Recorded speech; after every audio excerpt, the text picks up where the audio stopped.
എന്താ വിശേഷം? അപ്പ അറിഞ്ഞില്ലേ? താങ്കൾ ശ്രദ്ധിച്ചിട്ടുണ്ടോ എന്നറിയില്ല, നമ്മുടെ ഈ ചർച്ച നടക്കുന്ന നിമിഷം വരെ ഇന്ത്യയുടെ രാഷ്ട്രപതി, അതായത് ആർട്ടിക്കിൾ 79 ഇന്ത്യയുടെ ഭരണഘടന, വേദങ്ങളും ഉപനിഷത്തുകളും ഒന്നുമല്ലല്ലോ ഈ നമ്മുടെ പാർലമെന്റിനകത്ത് മുഴങ്ങേണ്ടുന്നത്. അവന്റെ തീപ്പൊരി പ്രസംഗം ശൈലി ജനങ്ങൾക്കതൊരു ഹരമാണ്. ഇന്ത്യയുടെ ഭരണഘടനയിലെ 79 അനുച്ഛേദ പ്രകാരം വളരെ കൃത്യമായിട്ട് നമ്മുടെ പാർലമെന്റിനെ വിശേഷിപ്പിക്കുന്നുണ്ട്. എങ്ങനെയാണ് പറയുന്നത്? Indian Constitution states that there shall be a parliament for the union which will consist of the president and 2 houses to be called respectively by the Council of States, Rajya Sabha and Lok Sabha. ഇന്ത്യയുടെ parliament പൂർണ്ണമാകുന്നത് ഇന്ത്യയുടെ രാഷ്ട്രപതി കൂടി ഉൾക്കൊള്ളുന്നതാണ് എന്ന് പറയുന്ന ആ parliament മന്ദിരത്തിന്റെ ഉദ്ഘാടന ചടങ്ങിനെ ബഹിഷ്കരിച്ചിരിക്കുന്നത് ഞങ്ങൾ മാത്രമല്ല, ഇന്ത്യയുടെ രാഷ്ട്രപതി കൂടിയാണ്. നമ്മളിത് ചർച്ച ചെയ്യുന്ന ഈ നിമിഷം വരെ ഇന്ത്യയുടെ രാഷ്ട്രപതിയുടെ ഓഫീസ് അവരുടെ ഔദ്യോഗികമായിട്ടുള്ള ട്വിറ്റർ പേജിലോ അതുപോലെ ഫേസ്ബുക്ക് പേജിലോ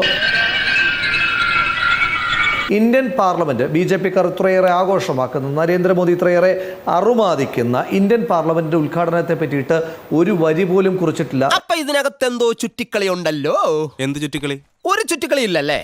ശരി, എന്തുകൊണ്ടായിരിക്കാം ഇന്ത്യയുടെ പ്രധാനമന്ത്രിക്ക് അഭിമാനബോധം തോന്നുന്ന ഇവിടെ BJP-യുടെ പ്രതിനിധിയായി വന്നിരിക്കുന്ന ശ്രീ സന്ദീപ് വചസ്പതിക്ക് അഭിമാനത്തിന്റെ പുളകിതനായി മാറുന്ന ഈ ചടങ്ങിനെ പറ്റി ഇന്ത്യയുടെ രാഷ്ട്രപതിക്ക് ഒരു വാക്ക് പോലും കുറിക്കുവാൻ തോന്നാത്ത കാരണം എന്തായിരിക്കാം?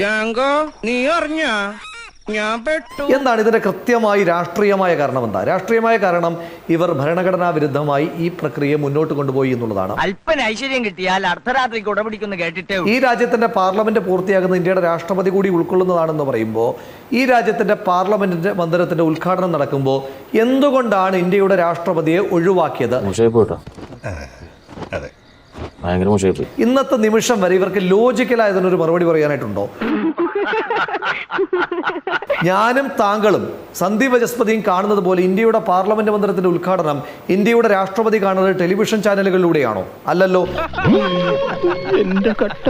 അപ്പൊ ഇന്ത്യയുടെ രാഷ്ട്രപതി ഒഴിവാക്കിയതിന് ഇവർക്ക് കൺവിൻസിംഗ് ആയ ഒരു റീസൺ പറയാത്തിടത്തോളം കാലം RSSന്റെ പ്രത്യയശാസ്ത്രം എടുത്ത് പരിശോധിക്കുമ്പോൾ RSS ഇന്ത്യയുടെ ഭരണഘടനയ്ക്ക് പകരം മനുസ്മൃതിയെ കൊണ്ടുവരണമെന്ന് പറഞ്ഞ ഗോൾവൽക്കറിന്റെ അടക്കമുള്ള വിചാര തിരുശേഷിപ്പുകൾ എടുത്തു നോക്കുമ്പോൾ നമ്മൾക്ക് മനസ്സിലാക്കുവാൻ കഴിയുന്ന 3 കാരണങ്ങൾ കൊണ്ടാണ് ഇന്ത്യയുടെ രാഷ്ട്രപതിയെ ഒഴിവാക്കിയിരിക്കുന്നത്. ഒന്ന്, ഇന്ത്യയുടെ രാഷ്ട്രപതിയായി ദ്രൗപദി മുർമു അധികാരമേറ്റപ്പോൾ ഇവർ പറഞ്ഞത് ഈ രാജ്യത്തെ ദളിതരുടെ പ്രതിനിധിയായിട്ട് വരുന്നു. ദളിത് അത് എന്തുകൊണ്ടാണ് പറയുന്നത്? കാരണം ഇവർ നടത്തിക്കൊണ്ടിരിക്കുന്ന അതിരൂക്ഷമായിട്ടുള്ള ദളിത് വിരുദ്ധത. ആ ദളിത് വിരുദ്ധതയ്ക്കെതിരായിട്ടുള്ള മറപിടിക്കുവാൻ വേണ്ടിയിട്ടാണ് ആദിവാസി വിഭാഗത്തിൽപ്പെട്ട ഒരു വനിതയെ ഇന്ത്യയുടെ പ്രഥമ വനിതയായി ഞങ്ങൾ അവരോധിക്കുന്നു എന്ന് പറയുന്നത്. പക്ഷേ ഒന്നാമത്തെ കാരണം, ഇവർ ഒഴിവാക്കുന്നതിന്റെ ഒന്നാമത്തെ കാരണം അവർ ദളിതരെയാണ്.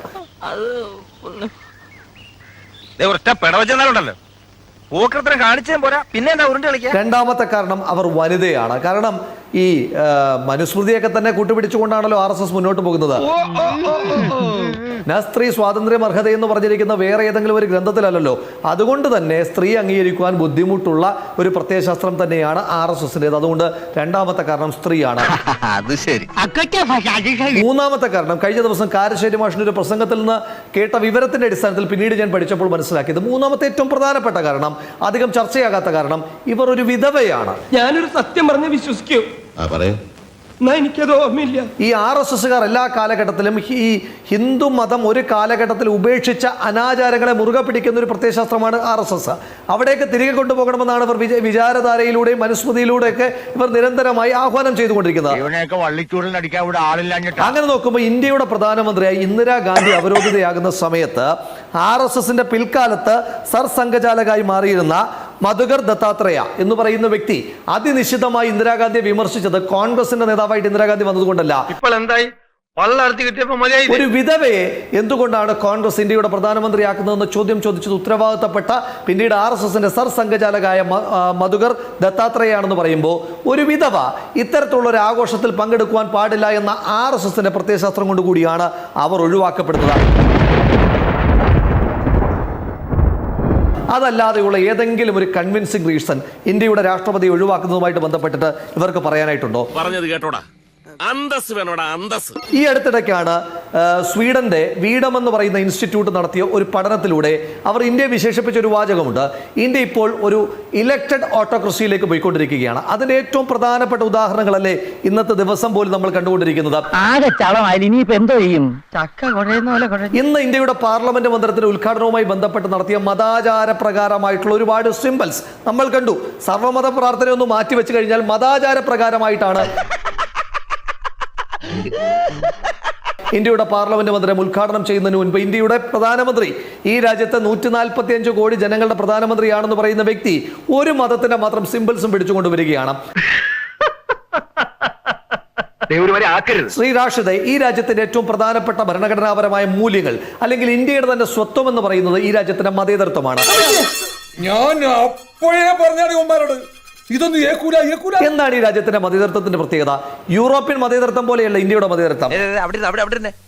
തീർന്നിട്ടില്ല, ബാക്കി വന്നിട്ട് തരുന്നുണ്ട്. ഇന്ത്യയുടെ മതേതരത്വം പറയുന്നത് ഈ രാജ്യത്തെ ഏറ്റവും മൈക്രോസ്കോപ്പിക് ആയിട്ടുള്ള ഒരു മൈനോറിറ്റി ഉണ്ടെങ്കിൽ അവരുടെ പോലും റെപ്രസെന്റേഷൻ ഉറപ്പാക്കുന്ന അതിവിശാലമായ റെപ്രസെന്റേറ്റീവ് ഡെമോക്രസി കൂടി ഉൾക്കൊള്ളുന്ന ഒരു മതേതര സങ്കല്പമാണ് ഇന്ത്യയിലുള്ളത്. തനി രാവണൻ 10 തലയായവന്. അതുകൊണ്ടാണ് ഈ രാജ്യത്ത് ഏറ്റവും മൈക്രോസ്കോപ്പിക് ആയിട്ടെന്നോ അല്ലെങ്കിൽ നാനോ മൈക്രോസ്കോപ്പിക് എന്നൊക്കെ നമുക്ക് പറയുവാൻ കഴിയുന്ന ഒരു ജനസഞ്ചയമായിട്ടുള്ള ആംഗ്ലോ ഇന്ത്യൻസ്. ഇത് വടി കൊടുത്ത് അടി വാങ്ങുന്ന പരിപാടിയാണല്ലോ ബാബു. അവർക്ക് സ്വമേധയാൽ അവരുടെ ഒരു വോട്ടിംഗ് കപ്പാസിറ്റി വെച്ച് ഈ രാജ്യത്ത് ഒരു പ്രതിനിധി ഉണ്ടാക്കുവാൻ കഴിയാത്തത് കൊണ്ട് അവരുടെ കൂടി പ്രതിനിധി ഇന്ത്യയുടെ പാർലമെന്റിൽ ഉണ്ടാകണമെന്ന നിർബന്ധ ബുദ്ധിയാലാണ് ഇന്ത്യൻ പാർലമെന്റിൽ ആംഗ്ലോ ഇന്ത്യൻ പ്രതിനിധിയെ ഉൾപ്പെടുത്തിയിരുന്നത്. ഉള്ളതോന്നോ അവൻ പിന്നെ കള്ളം പറയൂ. BJPക്ക് സിംഹഭൂരിപക്ഷം കിട്ടിയതിനു ശേഷം ഈ രാജ്യത്തെ ആംഗ്ലോ ഇന്ത്യൻ പ്രതിനിധി എന്ന് പറയുന്ന ആ തസ്തിക, അവിടുത്തെ പാർലമെന്റ് അംഗത്തിന്റെ തസ്തിക ഒഴിഞ്ഞു കിടക്കുവാൻ തുടങ്ങിയിട്ട് കാലമേറെയായി. കാരണം ഇവർ മറ്റൊരു ബഹുസ്വരതകളെയും അംഗീകരിക്കുവാൻ തയ്യാറല്ല. നിന്റെ പാരമ്പര്യം, എനിക്കത് വലിയ ശീലമില്ല. ശരിയാ, നിനക്ക് മുങ്ങുന്ന ശീലമില്ല, മറ്റുള്ളവരെ മുക്കുന്ന ഏർപ്പാടേ ഉള്ളൂ. അതുകൊണ്ട് തന്നെ ഞാൻ ചോദിക്കട്ടെ, ഇവിടെ ഹിന്ദു മതാചാരങ്ങൾ പ്രകാരം മാത്രം ഇന്ത്യയുടെ പാർലമെന്റ് മന്ദിരം ഉദ്ഘാടനം ചെയ്യപ്പെടുമ്പോൾ ഈ രാജ്യത്ത് ലോകത്തിലെ തന്നെ ഏറ്റവും അധികം മുസ്ലിം ജനസംഖ്യയുള്ള രാജ്യങ്ങളിലൊന്നാണ് ഇന്ത്യ. അതൊക്കെ നാട്ടുകാർക്ക് അറിയാവുന്ന കാര്യമല്ല അല്ലേ? ആ രാജ്യത്തെ മുസ്ലിം ഐഡന്റിറ്റികൾ അഡ്രസ് ചെയ്യപ്പെട്ടിട്ടുണ്ടോ? ഈ കേരളത്തിൽ വന്നിട്ട് സന്ധ്യ ജസ്പതിയും ഒക്കെ ഉണ്ടായിരുന്നല്ലോ, അരമനകൾ കയറി ഇറങ്ങുവാൻ വേണ്ടിയിട്ട് ക്രിസ്ത്യൻ സ്നേഹങ്ങൾ പറഞ്ഞുകൊണ്ട്. ഈ രാജ്യത്തെ ക്രിസ്തുമത വിശ്വാസികൾക്ക് പാർലമെന്റ് അംഗങ്ങൾ വരെയുള്ള ഒരു ഇന്ത്യയുടെ പാർലമെന്റിൽ ഒരു വലിയ ജനസംഖ്യയായി ഇന്ത്യയിൽ ക്രിസ്ത്യാനികളുള്ള ഒരു രാജ്യത്ത് ക്രിസ്തുമത വിശ്വാസവുമായി ബന്ധപ്പെട്ട ഏതെങ്കിലും ഒരു ആചാരം ഇന്ന് അവിടെ നടക്കപ്പെട്ടിട്ടുണ്ടോ? ഇല്ല. എല്ലാം ഇയാൾക്കറിയാം. ശരിയല്ലടോ? അതെ അതെ ശരിയാണ്. ഇവിടെ ഞാൻ ചോദിക്കട്ടെ, ഇവിടെ മറ്റേതെങ്കിലും ഒരു മതത്തിന്റെ അത്തരത്തിലുള്ള ഒരു വിശ്വാസം അഡ്രസ് ചെയ്യപ്പെട്ടോ? ഈ രാജ്യത്ത് അവർക്കും തുല്യമായിട്ടുള്ള വോട്ടവകാശമുള്ള രാജ്യമല്ലേ? സർവമത പ്രാർത്ഥന നടക്കുന്നതിനെ നമ്മൾ സ്വാഗതം ചെയ്യുന്നു. കാരണം ഈ ഇന്ത്യ മഹാരാജ്യത്ത് ഗാന്ധി തുടങ്ങി വെച്ചിരിക്കുന്ന ഒരു ശീലമുണ്ടല്ലോ. ഇവന്റെ ഒരു കാര്യം നീഞ്ഞു വന്നേ, ദൈവത്തെ ഓർത്ത് ചതിക്കരുത്. ഈശ്വർ അല്ലാ തേരേ നാം എന്നാണ് ഗാന്ധി പറഞ്ഞു നിർത്തിയിരിക്കുന്നത്. എല്ലാ ഈശ്വരനും പല പേരുകൾ അറിയപ്പെടുന്നെങ്കിലും എല്ലാവരും ഒന്നുപോലെയാണ് എന്ന് പറയുന്ന അതേ തത്വം തന്നെയാണ് ഇന്ത്യയുടെ ഭരണഘടനയെ മുന്നോട്ട് കൊണ്ടുപോകുന്നത്. അത് സന്തോഷകരമായ കാര്യം. പക്ഷേ ഈ പാർലമെന്റിൽ സിംഹഭൂരിപക്ഷ സമയത്തും അപഹരിച്ചിട്ടുള്ള ആചാരങ്ങളിൽ ഞാൻ പെട്ടെന്ന് വിചാരിച്ചത് ഈ രാമാനന്ദ സാഗറിന്റെ ഏതോ ഒരു പുരാണ സീരിയലാണ് നടന്നുകൊണ്ടിരിക്കുന്നതെന്നാണ് പെട്ടെന്ന് ഈ ചടങ്ങുകളെല്ലാം കണ്ടു കഴിഞ്ഞപ്പോൾ ഞാൻ തെറ്റിദ്ധരിച്ചത്. നാണക്കേടായി പോയി. നിങ്ങൾക്ക് മാത്രല്ല എനിക്ക് നാണക്കേടാ. നോക്ക കേട്ട് തൊഴിൽ രുചിയ. അതവിടെ നിൽക്കട്ടെ. അത് നമുക്ക് ഈ രാജ്യത്തെ സാമാന്യ ബുദ്ധിയുള്ള സംഘപരിവാറുകാരല്ലാത്ത മുഴുവൻ ആളുകൾക്കും ബോധ്യപ്പെട്ടിട്ടുള്ള യാഥാർത്ഥ്യമാണ്. ഇനി മൂന്നാമത്തെ പ്രധാനപ്പെട്ട കാര്യം, ഒരു ചെങ്കോലും എന്തിക്കൊണ്ട് ഇവർ വരികയാണ്. നീ ഇങ്ങനെ നിരാശപ്പെടാതെ. നിരാശയല്ലടാ, നിന്നെ പോലത്തെ ഒരു മരമണ്ടന്റെ കൂടെ ഇങ്ങനെ ഒരു മണ്ടത്തരത്തിന് ഇറങ്ങി തിരിച്ചല്ലോ ഓർത്ത് ചെയ്തു പോയത്. ഇതുപോലെ ഒരു ചെങ്കോലല്ല, 555 നാട്ടുരാജ്യങ്ങളുടെ ചെങ്കോലുകളെ അടക്കം പിടിച്ചെടുത്ത് ഏതോ ഇരുട്ടുള്ള മുറിയിൽ കൊണ്ട് അടച്ചു വെച്ചതിന് ശേഷമാണ് ഈ രാജ്യം ഇന്ത്യ മഹാരാജ്യമായി രൂപപ്പെട്ടിട്ടുള്ളത്. ഇവർ ഒരു ചെങ്കോലും എഴുന്നള്ളിച്ചുകൊണ്ട് വരികയാണ്. എന്താണ് ചെങ്കോലിന് ഇന്ത്യൻ ജനാധിപത്യത്തിലോ ഇന്ത്യയുടെ പാർലമെന്ററി ഡെമോക്രസിയിലോ ഇന്ത്യയുടെ ഭരണഘടനയിലോ ഉള്ള റോൾ എന്താണ്? അപ്പൊ ഇവര് പറയുന്നു, അതായത് അധികാര കൈമാറ്റത്തിന്റെ സമയത്ത് കഴിഞ്ഞ ദിവസങ്ങളിലൊക്കെ ചർച്ചകൾ BJP-ക്കാർ പറഞ്ഞാണ്, ഒന്ന് പൂർത്തീകരിച്ചോട്ടെ. അധികാര കൈമാറ്റത്തിന്റെ ചിഹ്നമായിട്ടാണ് ചെങ്കോൽ. ഇവിടെ സന്ദീപ് വചസ്പതി എന്ന് പറയുന്ന BJP-യുടെ നേതാവ് ഇരിക്കുന്നു. അദ്ദേഹത്തെ ഞാൻ ഉത്തരവാദിത്വത്തോടു കൂടി സംശയ നിവാരണത്തിന് വേണ്ടി ചോദിക്കുവാൻ ആഗ്രഹിക്കുകയാണ്. ഏത് ആധികാരികമായ രേഖയിലാണ്? ഇപ്പൊ അധികാര കൈമാറ്റ സമയത്തൊന്നും RSSകാർക്ക് ഒരു പങ്കുമില്ലായിരുന്നു. കാരണം ഇന്ത്യക്ക് സ്വാതന്ത്ര്യം കിട്ടിയതിനു ശേഷം പോലും അത് അംഗീകരിക്കുവാൻ തയ്യാറാകാത്തിരുന്ന ആളുകളാണ് ഇവർ. അവർക്ക് സ്വാതന്ത്ര്യ സമരവുമായിട്ട് ബന്ധമില്ല. ആ വിഷയത്തിലേക്കൊന്നും ഞാൻ കടന്നു പോകാൻ ആഗ്രഹിക്കുന്നത്. പക്ഷേ അധികാര കൈമാറ്റം നടക്കുന്ന സമയത്ത് മൗണ്ട് ബാറ്റൺ ഉണ്ട്, സി രാജഗോപാലാചാരി ഉണ്ട്, ജവഹർലാൽ നെഹ്റു ഉണ്ട്. പറയുന്ന കാര്യങ്ങൾ കുറെയൊക്കെ ശരിയല്ലേ? ഇവരൊക്കെ പിന്നീട് അതുമായി ബന്ധപ്പെട്ട നിരവധിയായ ഗ്രന്ഥങ്ങൾ എഴുതിയിട്ടുണ്ട്. അതല്ലാതുള്ള ഒഫീഷ്യൽ റെക്കോർഡ്സ് ഉണ്ട്, ഇന്ത്യയിലുണ്ട്, ബ്രിട്ടനിലുണ്ട്. ഇതിനുള്ള മറുപടി പറയാൻ എനിക്ക് അറിയാഞ്ഞിട്ടല്ല, പക്ഷേ സമയം ഏതെങ്കിലും ഒരു ഒഫീഷ്യൽ റെക്കോർഡിനകത്ത് ചെങ്കോൽ കൈമാറ്റമാണ് അധികാര കൈമാറ്റം എന്ന് പറഞ്ഞിട്ടുണ്ടോ? ഇല്ല. ഒരു കൈവതം ഒരു 6 ഇഞ്ച് നീങ്ങി ഒരു ചുവന്ന സ്വിച്ച് കാണുന്നുണ്ടോ? കാണുന്നുണ്ട്. ഈ സ്വിച്ചിന്റെ കാര്യമാണ്. ചുവന്ന സ്വിച്ച് അമർത്തിയോ? അമർത്തി.